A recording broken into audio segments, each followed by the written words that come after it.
Քո հրաշքն ամեն օր ուղերձների շարք։ Հուսալքված ես։ Ուզում եմ քեզ հետ այսօր խոսել հուսահատության մասին։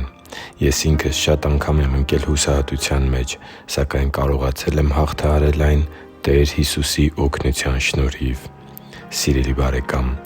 օրինակ, ես բազմիցս ցանկացել եմ թողնել այն, ինչ սկսել եմ։ Հուսալքությունը շատ անգամ է գրեթե հաղթել ինձ։ Այդ պահերին ինքս ինձ հետ խոսում էի և ասում՝ որքա՞ն կարող է այս ամենը շարունակվել։ Իմ Տե՛ր, մի՞թե Դու չես տեսնում այս դժվարություններն ու անարդարությունները։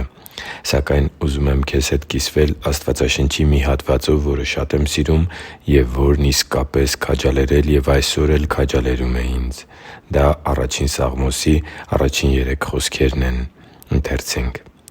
«Երանելի է այն մարդը, որ ամբարիշտների խորհրդի համաձայն չի գնում և մեղավորների ճանապարհի մեջ չի կանգնում, և ծաղր անողների աթոռի վրա չի նստում, այլ նրա հաճույքը Տիրոջ օրենքի մեջ է, և ցերեկ ու գիշեր մտածում է Նրա օրենքի մասին։ Նա ջրերի հոսանքի մոտ տնկված ծառի պես է,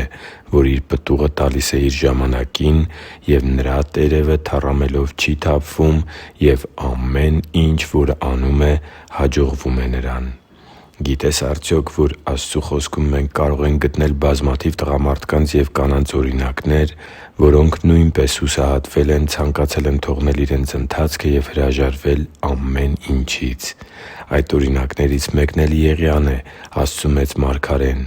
Չար Եզաբելի մեղադրանքների և սպառնալիքների լուրը ստանալուց հետո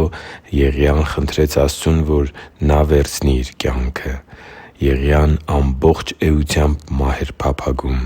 (տե՛ս Բ Թագավորաց 19:2-8 հատվածը)։ Իրականում հաղթանակի բանալին այն է, որ նման դեպքերում ոչ թե կանգ ենք առնում, այլ համառորեն շարունակում ենք առաջ ընթանալ։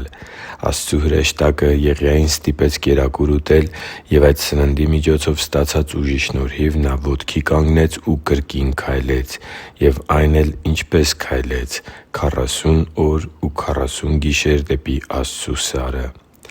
Աստծու համար թանկ ու սիրելի՛ զավակ, ես հավատում եմ, որ պատահական չէ, որ լսում ես այս ուղերձը, և սրտումս համոզված եմ, որ շատ մոտ ես քո կյանքի բեկումնային պահին՝ քո օրհնությանն ու Տեր Աստծու գերբնական միջամտությանը։ Ինչ-որ մեկն ասել է՝ ճեղքի՛ր իրավիճակը և կտեսնես ելքը։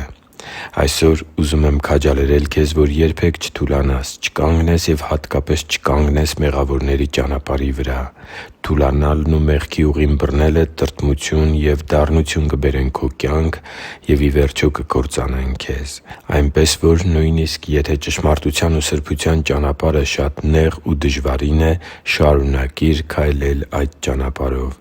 Վաղ թե ուշ դու կհասնես քո օրհնությանը,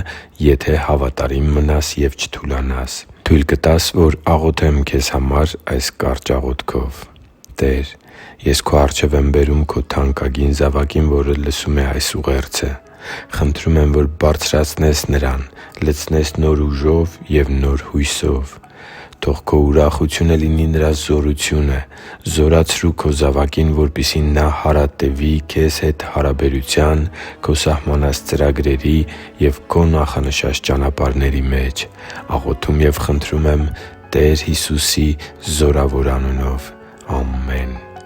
Հիշի՛ր, որ դու Աստծո հրաշքն ես, և Աստված սիրում է քեզ։ Շնորհակալ եմ, որ դու կա՛ս։ Սիրով և աղոթքով, Արման Մանուկյան։